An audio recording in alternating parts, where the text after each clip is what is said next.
Okay, so get ready because we're diving deep into AI today. But this isn't just your run-of-the-mill AI like, playing games or writing poems. No, we're talking about AI that can actually create other AI. Really gets your mind going, right? Yeah, this is some next level stuff, folks. We're moving way beyond science fiction here. It's called recursive self-improvement. And, it's been a theoretical possibility in AI for a while now, but It's actually happening now. it's becoming a reality. So we're basing this whole deep dive on, well, this Forbes article by Rob Toes. It was just published on November 3rd, 2024. And he's basically saying this isn't some far-off future scenario. This is happening right now.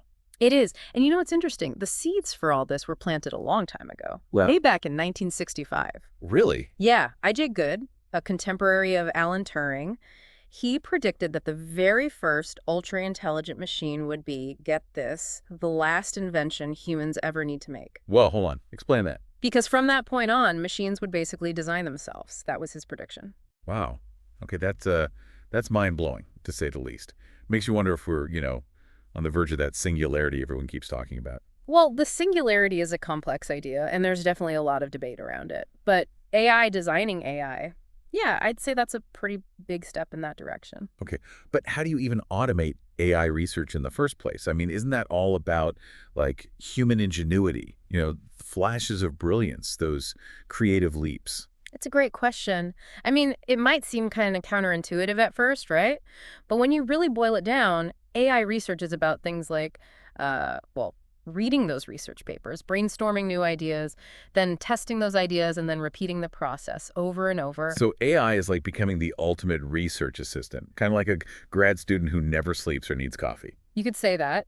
The key difference, though, is that AI research, at least in fields like biology or chemistry, often involves interacting with the physical world, which is, well, that's a much tougher challenge for AI right now. Yep. But with AI research itself, it's all digital, so that makes it way more achievable. Okay, so let's bring this down to earth a bit. Can you tell us about Sakana AI and, like, what they're doing? Yeah, so Sakana AI is this Japanese startup founded by some real leaders in the AI world, and they've developed this thing called the AI Scientist, which Science. yeah, they just unveiled it a few months ago, actually, in August of 2024. August. That's incredibly recent.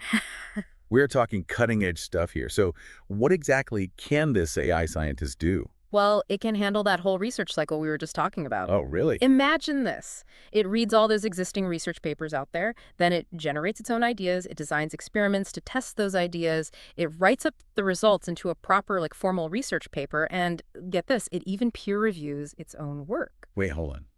It peer reviews its own work. Seriously. Seriously. That's incredible. It's not just like a thumbs up or thumbs down either. It actually analyzes its work for, strengths and weaknesses, just like a human peer reviewer would. Okay, I'm officially impressed. Yeah. But can you give us, a concrete example? A research paper it's actually produced. Of course. Let's take a look at one of its papers titled Dual Scale Diffusion, Adaptive Feature Balancing for Low-Dimensional Generative Models. So this paper, it focuses on diffusion models. You've probably seen, I don't know, some of those AI-generated images that are getting super realistic these days. Oh, yeah, those are getting crazy good. It's Yeah. sometimes you can't even tell if it's real or AI. Right. Well, diffusion models, that's the technology behind those. Oh, okay. And the problem that this AI scientist tackled was, well, how do you balance global structure and local detail in these images? Because sometimes, diffusion models are great at capturing, the overall shape of something, but they miss the fine details, or vice versa. So it was basically trying to make those already amazing AI images even better.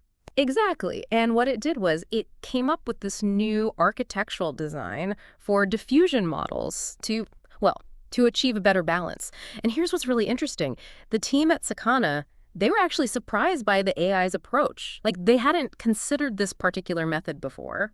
So it's not just regurgitating information or rehashing old ideas. It's actually coming up with new stuff. Yeah, it seems that way. That's wild. What else? And what's even more impressive is that it, iterated on its design based on the results of its experiments. Just like a human researcher would. It went back, made some tweaks, tried again until, it achieved those better results. That's amazing. It's like having a tireless research partner who's always working, always exploring, always pushing the boundaries. Yeah. Makes you wonder, how far can this go? And what does it mean for the future of, research in general? It really does make you think, doesn't it? And that brings up an important question. How good is this AI-generated research, really? Right. Like, is it as good as what human researchers can do? Should I be, like, updating my resume already? Well, hold your horses.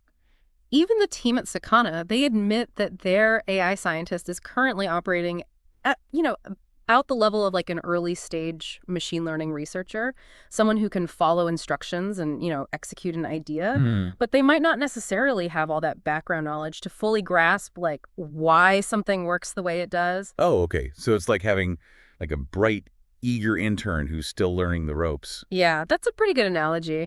And just like any intern, the AI scientist, well, it has its limitations. Right. For example, in one of its papers, it actually made this factual error. It was sort of like hallucinating about the type of GPUs it was using for its experiments. That's actually kind of funny. Like, trying to sound all impressive, but then, getting the details mixed up. Hmm. I've definitely been there, especially after pulling an all-nighter to finish a project. Well, the AI scientist, it doesn't need sleep or coffee, but it does make those kinds of mistakes. However, the fact that it's, already producing research that's even close to human level, I mean, that's pretty remarkable in itself. Yeah, and this is just the beginning, right? The article mentions that one of the Sakana researchers, Kong Ko, he called this the GPT-1 of AI science. Yeah. That sounds pretty significant. It is. I mean, think about how fast the GPT models have evolved, right? From Right. GPT-1 to GPT-3, then GPT-4. Like, each iteration has been this huge leap forward. So now imagine applying that kind of progress to AI research itself. Whoa, okay. So if this AI scientist improves at even half that rate, things could get really interesting really fast. Exactly. Imagine like millions of these AI scientists all working 24/7, tirelessly exploring every possible research avenue and testing every hypothesis.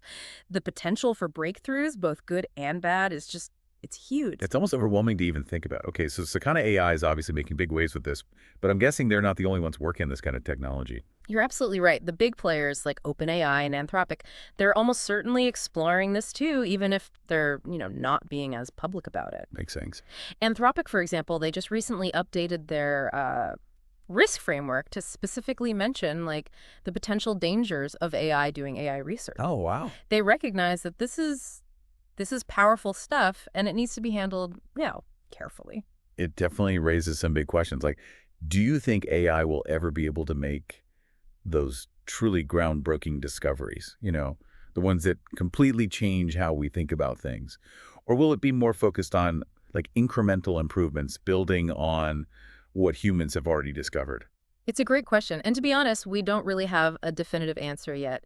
Could AI, could it ever come up with something as revolutionary as, say, the transformer The architecture? one that powers all those large language models. Exactly. It's certainly possible. I mean, So maybe it's not about whether AI can completely replace human researchers, but more about how AI can, work with us yeah. to augment and accelerate scientific progress. Exactly. Elliot Kellen, the CEO of Autoscience, another company that's working on this automated AI research, Okay. he made a point that, that really stuck with me.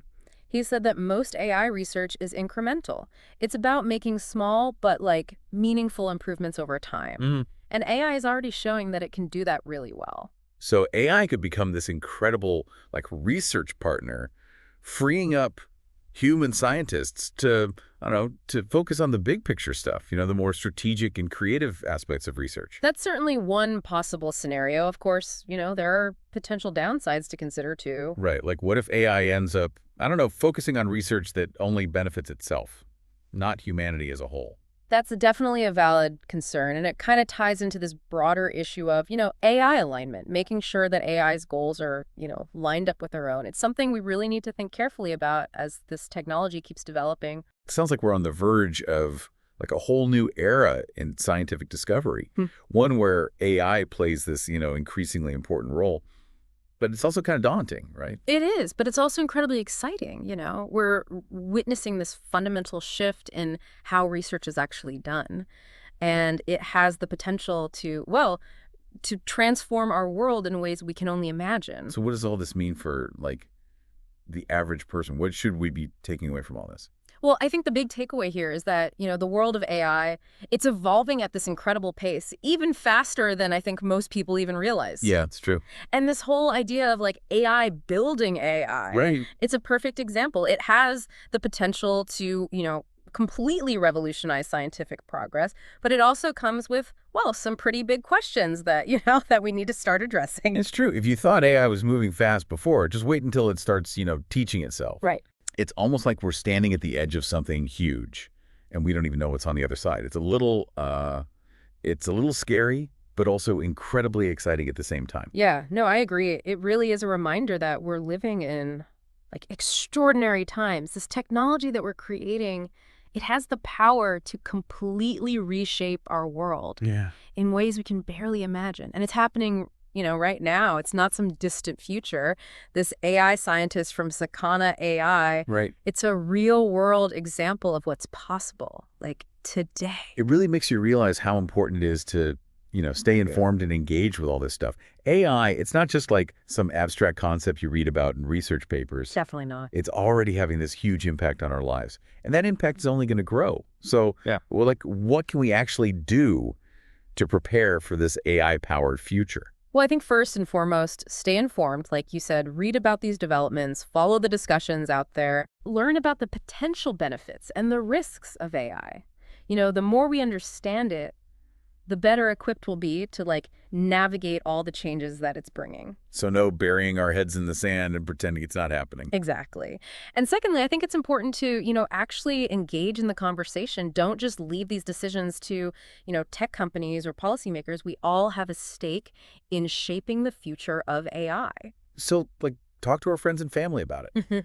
Write to our elected officials. Get involved in those community discussions. Exactly. The future of AI, it's not predetermined. It's something that we're all actively shaping through, our choices and our actions.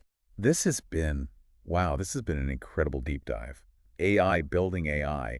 It's a concept that, I don't know, it just really stretches the It imagination. does, doesn't it? And it's a powerful reminder that, we're living in this time of just unprecedented technological change. The choices that we make today, they're going to have this profound impact on the future, not just for ourselves, for generations to come. Well, listeners, I hope this episode has given you a lot to think about. It's clear that AI is, it's on this exponential trajectory. And that line between science fiction and reality, it's blurring faster than ever before. The big question is, are we ready for what comes next?